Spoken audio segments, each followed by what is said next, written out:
अब आपका next topic है audit working paper. Audit working में क्या होता है कि जब भी हम ऑडिट को कंडक्ट करते हैं तो हमें सभी तरह के नोटबुक डॉक्यूमेंट्स में आप memorandum of association of article of association पूरी लिस्ट और जितनी भी इंपॉर्टेंट डॉक्यूमेंट्स है उसको नोट डाउन करते हैं जो ऑडिटर यूज़ करता है। ये उसकी कॉन्फिडेंशियल लिस्ट होती है, मतलब उसके लिए उसकी पर्सनल प्रॉपर्टी है, वो क्लाइंट को इसको सबमिट नहीं करा सकता है। और जितनी भी इंपॉर्टेंट इन्फॉर्मेशन रखने के लिए जिस भी नोटबुक का यूज़ किया जाता है, जो भी डॉक्यूमेंट लिए जाते हैं या लिस्ट तैयार की जाती है, वो आपके लिए ऑडिट वर्किंग पेपर होती है। अगर ऑडिटर क्लाइंट्स के कहने से उस रिपोर्ट को तैयार करता है जो कि क्लाइंट्स के लिए हेल्पफुल रहेगी, तब उसकी ऑनरशिप जो है क्लाइंट की रहेगी, उस पर ऑडिटर का कोई राइट नहीं होता। ये उसकी कॉन्फिडेंशियल लिस्ट है, कन्फर्मेशन लेटर है, जिसे ऑडिट वर्किंग पेपर कहा जाता है।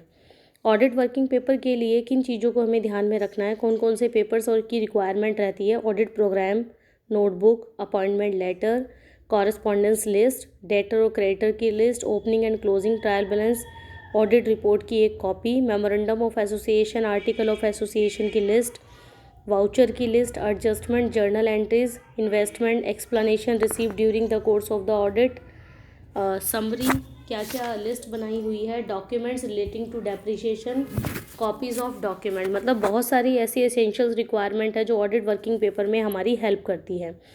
ऑडिट वर्किंग पेपर के लिए कहता है क्या ऑब्जेक्ट्स होता है, क्यों वर्किंग पेपर तैयार किए जाते हैं। सबसे पहले है कि ऑडिटर की रिपोर्ट के लिए हमारी ज़्यादा हेल्पफुल करती है।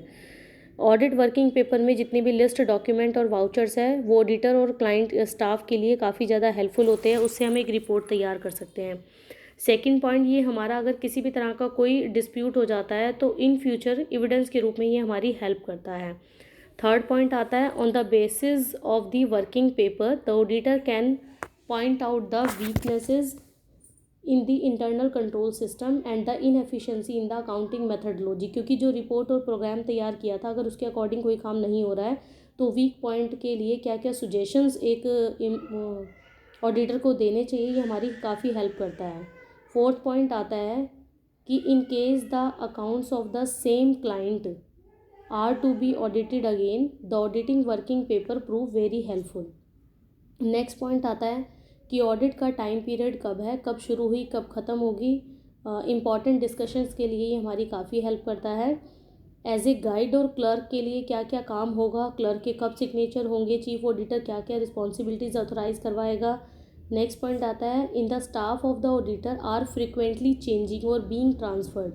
अगर हमें ये पता है कि हमारे एम्प्लॉयज़ एक के बाद एक आ रहा है, एक जा रहा है, तो आपका जो ऑडिट वर्किंग पेपर है वो एज इट इज़ रहेगा और जो नया एम्प्लॉयज़ आएगा कंपनीज या स्टाफ में ऑडिटर ये बता पाएगा कि भी हमारा काम इस तरीके से होता है, आपको वो काम वैसे एज इट इज़ करना है। नेक्स्ट पॉइंट आता है आपका the business also sometimes requires a number of working paper in order to obtain licence assess taxes due to various legal compulsion. कई बार लीगल कंपल्शन भी होती है, सेक्शंस के अकॉर्डिंग आपको ऑडिट वर्किंग पेपर तैयार करने होते हैं। Working paper are permanent records and they are retained by the auditor. कहते हैं ये एक तरह का परमानेंट रिकॉर्ड है जिसे ऑडिटर रिटेन करके रखता है। अगर किसी भी नेग्लिजेंस का, लापरवाही का उस पर आरोप लगता है तो उससे वो कोर्ट में प्रूफ करके बच सकता है। अब आता है next point essentials of good working paper. Good working paper के लिए क्या क्या चीज़ें ज़रूरी है।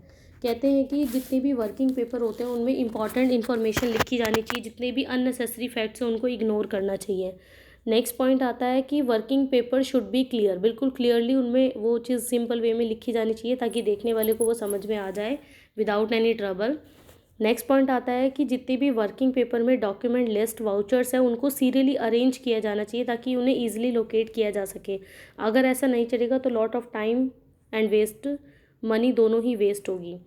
The paper being used for the working paper should be of good quality. कहते हैं जो पेपर यूज़ किया जा रहा है वो एक अच्छी क्वालिटी का होना चाहिए ताकि बार बार यूज़ करने पर वो ख़राब ना हो। नेक्स्ट पॉइंट आता है आपका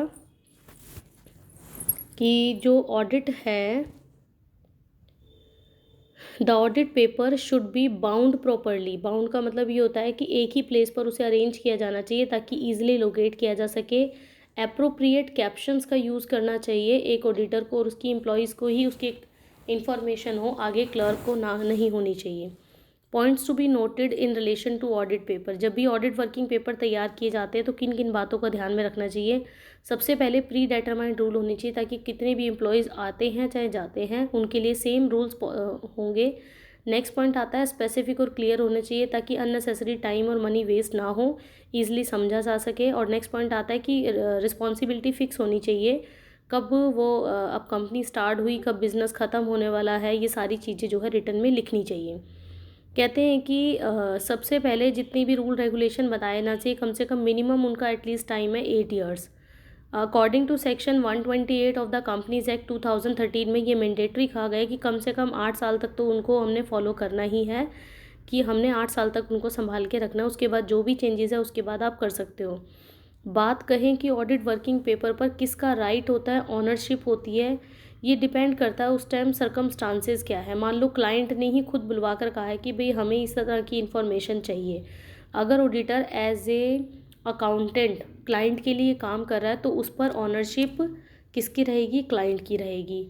और अगर वो अपने, इसलिए हम डिपेंडेंट बोलेंगे ना, कि वो क्लाइंट्स के कहने पर काम कर रहा है और एक एज एन अकाउंटेंट काम कर रहा है तो उस पर क्लाइंट की ऑनरशिप रहेगी। लेकिन नेक्स्ट पॉइंट ये आता है कि वो इंडिपेंडेंट फॉर्म में अगर ऑडिटर सारी रिपोर्ट तैयार कर रहा है, लिस्ट भी, डॉक्यूमेंट्स भी, वाउचर्स भी, तब उस पर किसका ऑथराइजेशन रहेगा, ऑडिटर का रहेगा, तब क्लाइंट्स का इस पर कोई रोल नहीं रहेगा।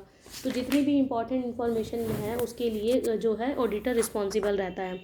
Confidential nature of working paper क्या कहता है, कहते हैं जितने भी वर्किंग पेपर बनाते हुए लिस्ट, डॉक्यूमेंट और वाउचर तैयार किए जाते हैं वो सब कॉन्फिडेंशियल होती है। हमारे एम्प्लॉयज़ को तो इसके बारे में पता होगा लेकिन क्लर्क को नहीं पता होना चाहिए। और जितने भी इंपॉर्टेंट टिक्स का या पॉइंट्स का या डिफरेंट डिफरेंट पेंसिल्स और कलर्स का यूज़ कर रहे हैं उसके बारे में एम्प्लॉयज़ को इन्फॉर्मेशन नहीं होनी चाहिए, क्योंकि कुछ ऐसी चीज़ें होती है जिनको हम नोट डाउन कर लेते हैं, जिनके बारे में जब भी हम कुछ टाइम के बाद ओपन करें तो हमें पता होना चाहिए कि भई ये किस लिए हमने टिक किया था, जिसके बारे में, ताकि कोई चेंजेस ना कर पाए। जनरली ऐसा इसलिए किया जाता है। अगर कॉन्फिडेंशियल की बात करें तो अकाउंटेंट एक्ट 1949 की सेकंड अनुसूची के फर्स्ट पार्ट में ऐसा कहा गया है कि हम डिफरेंट डिफरेंट कलर्स और पेंसिल्स का यूज़ कर सकते हैं। मेथड्स और procedure of audit work. Audit work के लिए कहता है कि यूज़ ऑफ स्पेशल टिक्स। मैंने पहले भी कहा था कि हमें स्पेशल टिक्स का यूज़ करना चाहिए। डिफरेंट डिफरेंट अकाउंट है, मान लो उनका टोटलिंग करनी है, पोस्टिंग करनी है, तो अलग अलग साइन का यूज़ करना चाहिए। सेकंड पॉइंट आता है he should make it is clear to subordinate and no information relation to use of these symbols, कि इन सिम्बल्स का यूज़ जो है वो एम्प्लॉयज़ को हमें नहीं बताना चाहिए। नेक्स्ट पॉइंट आपका आता है कि जितने भी इम्पॉर्टेंट टिक्स का हम यूज़ कर रहे हैं, this special symbol should be clear and small so they do not merge into the number altered return. The employees of the organisation should not be permitted to use the symbols that are being used by the auditor. अगर जो employees use कर रहे हैं वो auditor use ना करें।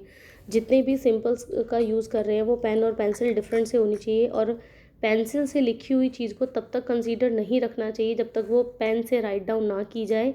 तो इन चीज़ों को हमें ध्यान में रखना है। अगर मान लो किसी ने उस पर वाइटनर चला दिया है या रेज़र से कर्व कर दिया है तो इन बातों को भी ध्यान में रखना चाहिए। उनके ओवर राइटिंग उनके ऊपर नहीं होनी चाहिए। Completing one portion in one sitting. कहते हैं जब एक बार बैठे तो जिस काम के लिए हम बैठे उसे एक ही टास्क में कंप्लीट करनी चाहिए। अगर हम बीच में उठ पे चल जाएंगे तो हो सकता है कि ओवर राइट हो जाए या कोई फिगर को चेंज कर दे, तो इस चीज़ का ध्यान रखना चाहिए। थर्ड पॉइंट आता है in case of change in figure. कहता है if it comes to light that after the examination figures have been altered then he related posting should also be checked. Calling and checking. Calling and checking का मतलब है कि एक बोलता चला जाएगा जर्नल एंट्री और उसकी अमाउंट, और दूसरा टिक करता चला जाएगा। जो बोल रहा है और जो टिक कर रहा है वो जब तक ठीक है नहीं वर्ड यूज़ कर देता ओके, तब तक नेक्स्ट पॉइंट को कंसीडर नहीं करना चाहिए। Help of vouchers. कहते हैं कि इसमें जो वाउचर्स है वो हमारी काफ़ी ज़्यादा हेल्प करते हैं। वाउचर्स का काम जो है 2 क्लर्क के द्वारा किया जाता है और जो कि हमारी हेल्प करता है। अंकेशन का कार्य यह कार्य नहीं है कि वह पुस्तकों की बैलेंसिंग स्वयं निकाले। यदि वह ऐसा करना स्वीकार कर ले तो ऐसी परिस्थिति में वह एज एन अकाउंटेंट की तरह काम करता है, ना कि ऑडिटर की तरह। छोटे इंस्टीट्यूट में जहाँ योग्य लेखापाल नहीं होते हैं, अंकेशक को यह कार्य भी करना पड़ता है। मतलब कि जहाँ पर प्रॉपर एबिलिटी वाले पर्सन्स नहीं मिलते, तो वहाँ पर ऑडिटर एज एन अकाउंटेंट के फॉर्म में भी काम कर सकता है। नेक्स्ट पॉइंट आता है मेथड ऑफ चेकिंग। अगर मेथड ऑफ चेकिंग करें तो 4 तरह की है। सबसे पहला है routine checking, test checking, auditing in depth, overall checking. इसको हम अभी वन बाय वन एक्सप्लेन करेंगे कि रूटीन चेकिंग क्या होती है।